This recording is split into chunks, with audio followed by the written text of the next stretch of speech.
ಇಲ್ಲಿ ಪ್ರಯತ್ನ ನಂಬರ್ 70. 1.2 ಗುಂಡ್ಲೆ 4.0 ಇದರ ಸನ್ನಿಹಿತ ಸಂಖ್ಯೆ ಅಂದ್ರೆ ಏನು? ಪೂರ್ಣ ಸಂಖ್ಯೆಗೆ ಅಂದಾಜು ಬೆಲೆ ಮಾಡಿ.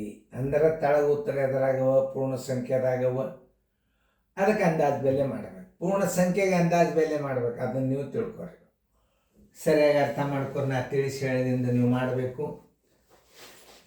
ಮಾಡ್ರಿ, ಬಡ ಬಡ ಮಾಡ್ರಿ. ಮಾಡೋದಾತು ಅಂದ್ರೆ ಹೇಳ್ರಿ.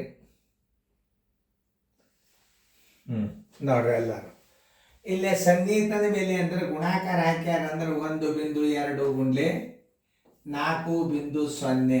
ಈಗ ನೀವು ಸ್ಥಾನದಲ್ಲಿ ಕರೆಕ್ಟ್ ಇಟ್ಕೋಬೇಕು. 12 4 48. ಆಮೇಲೆ ಇದೊಂದು 0 ನೀವು ಇಡಬೇಕು. 4 2 ಸ್ಥಾನ ಬಿಟ್ಟು ಬಿಂದು ಕೊಡ್ರಿ. ಈಗ 4.80 ಏನದಲ್ಲ, ನಾವು ಮ್ಯಾಲೆ ಉತ್ತರ ಎದುರಾಗವ, ಪೂರ್ಣ ಸಂಖ್ಯೆದಾಗ ಅಂದ್ರೆ ಇದನ್ನು ನೀವು ಅಂದಾಜು ಬೆಲೆ ಮಾಡಬೇಕು. ಇದರ ಮುಂದಿನ ಸಂಖ್ಯೆ ಏನಾಗ್ಯದ? 4ಕ್ಕಿಂತಲೂ ದೊಡ್ಡದಾಗ್ಯದ ಅಂದ್ರೆ ನೀವೇನು ಮಾಡಬೇಕು? 4ರಾಗ 1 ಕೂಡಿಸಿ ಇಟ್ಟು ಬಿಡಬೇಕು. 4 + 1 = 5. ಪೂರ್ಣ ಸಂಖ್ಯೆಗೆ ಅಂದಾಜು ಬೆಲೆ ಮಾಡುವಂಥ ಪದ್ಧತಿ ಉತ್ತರ ಸಂಖ್ಯೆ ಬಿ. ನೋಡಿ ಹಿಂಗೆ ತಿಳ್ಕೊ. 12.4 ಗುಂಡ್ಲೆ 4.0 4.80.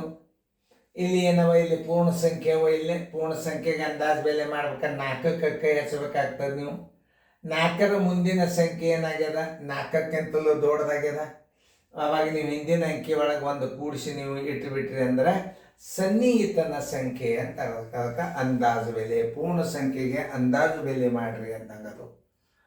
ಹಂಗೆ ಗಣಿತಗಳನ್ನು ಅರ್ಥ ಮಾಡ್ಕೋಬೇಕು ನೀವು. ಅಂದಾಜು ಬೆಲೆ ಮಾಡಿ ಸನ್ನಿಹಿತನ ಸಂಖ್ಯೆ ಅಂದ್ರೆ ಏನು ಮಾಡಬೇಕು? ಈ ಅಂಕೆಗಳನ್ನು ನೋಡಿದಾಗ ನೀವು ತಿಳ್ಕೊಬೇಕು. ಇದು ಪೂರ್ಣ ಸಂಖ್ಯೆಗೆ ಅಂದಾಜು ಬೆಲೆ ಮಾಡೋದು.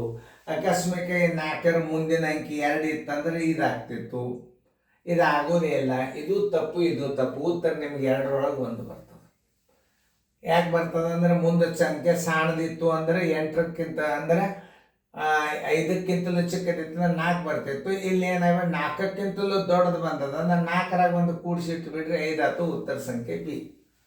ಸನ್ನಿಹಿತದ ಬೆಲೆ ನೀವು ನಿಮಗೆ ಅಂದಾಜು ಬೆಲೆದಾಗ ಹಾಕಿನೂ ನೋಡ್ಕೊರಿ. ಅನ್ನೋ ನಂಬರ್ ಅಭ್ಯಾಸ ಸರಿಯಾಗಿ ನೋಡ್ಕೊಡ್ರಿ.